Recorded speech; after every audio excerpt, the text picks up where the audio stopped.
Assalamualaikum warahmatullahi wabarakatuh. Hi everyone, let me introduce myself. My name is Erin Fitria Permata Dewi from English Education 6th semester Pancasakti University. So today I would like to discuss about discourse analysis material. Okay, there is a 10 topic I would like to discuss. The first one is discourse communities. The second is language as social and local practice. The third is discourse gender. The fourth is what is pragmatics. 5 is what is connection among language, context, and discourse.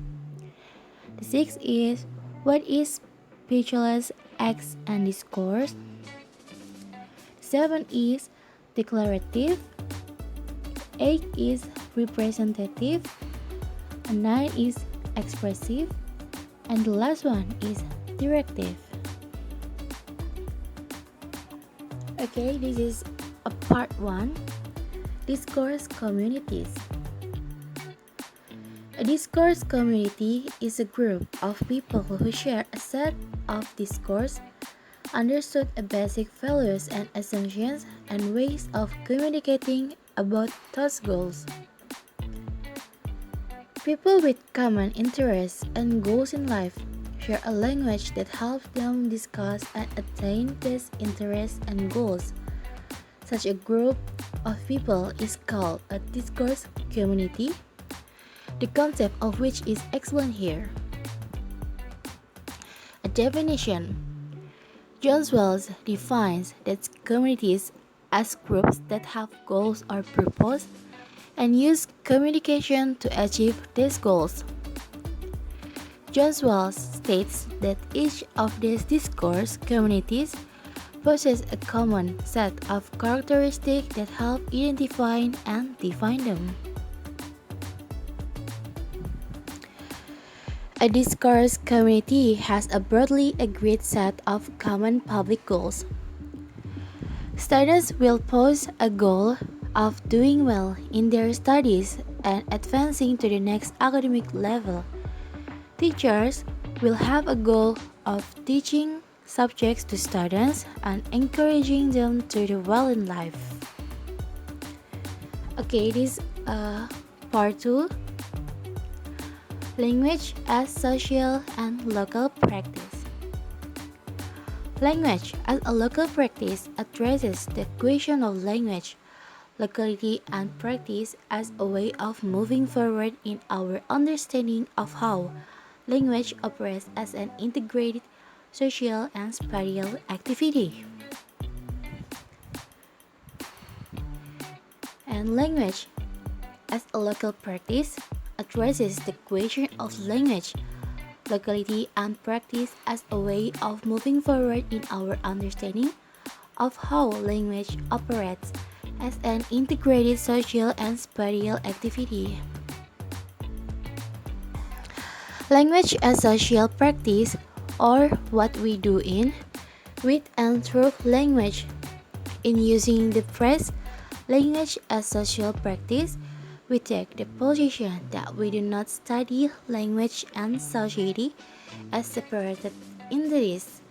Rather, language is seen as one of the mechanisms or strategies that speaker, member of any society use to regulate and reproduce that society to order and control it and transmit it to the next generation. Part 3. Discourse gender. Discourse in terms of gender refers to a whole range of different symbolic activities, including styles of dress, patterns of consumption, ways of moving, as well as talking. Gender identity is constructed and reproduced through that symbolic activities in a very broad sense. Gender and discourse interface in many more epistemological sites that can be represented in one collection.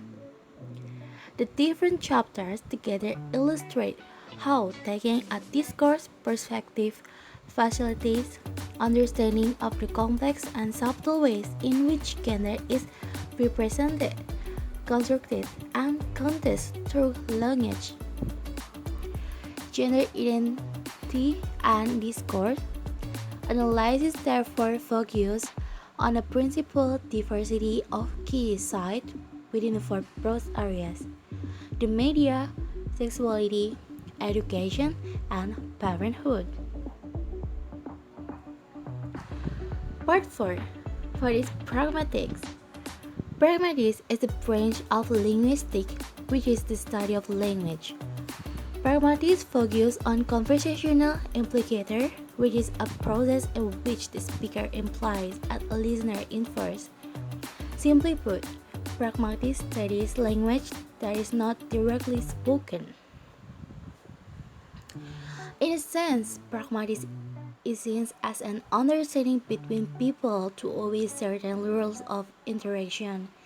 In everyday language, the meanings of words and phrases are constantly implied and not explicitly stated.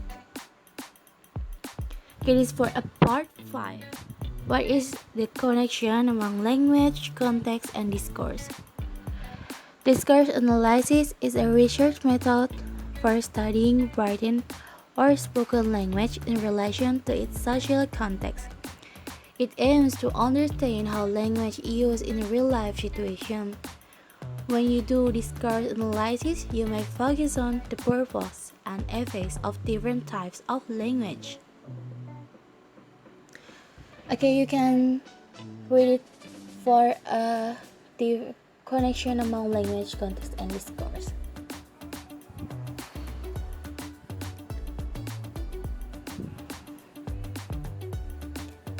Okay, this is for a part 6. What is speech acts and discourse?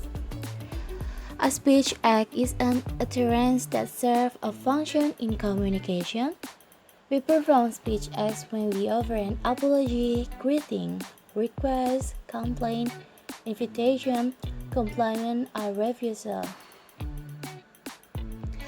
Speech acts have been defined as a composed of a locutionary or professional act and illocutionary act and its often framework of perlocutionary act. Discourse connectivity have illocutionary force, but they do not have a professional content. Okay, this is for a person declarative. Declarative describes something that makes information known, offer an explicit explanation, or describe something that makes an official statement. As in the Prime Minister gave a declarative speech on her opposition to the war.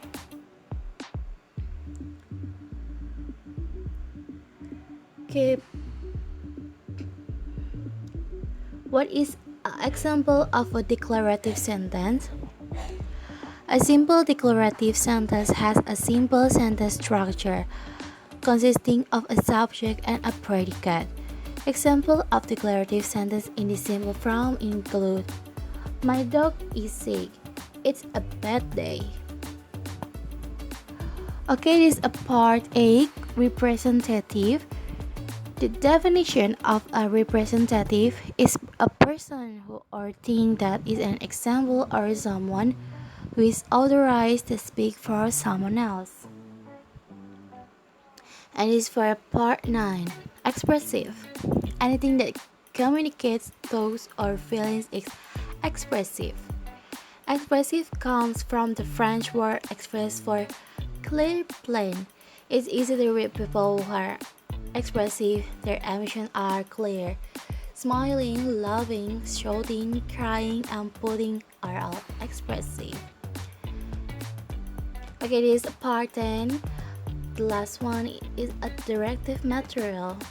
Directives are classes that add additional behavior to elements in your Angular application. Use Angular's built-in directive to manage forms, lists, style lists, and what users see.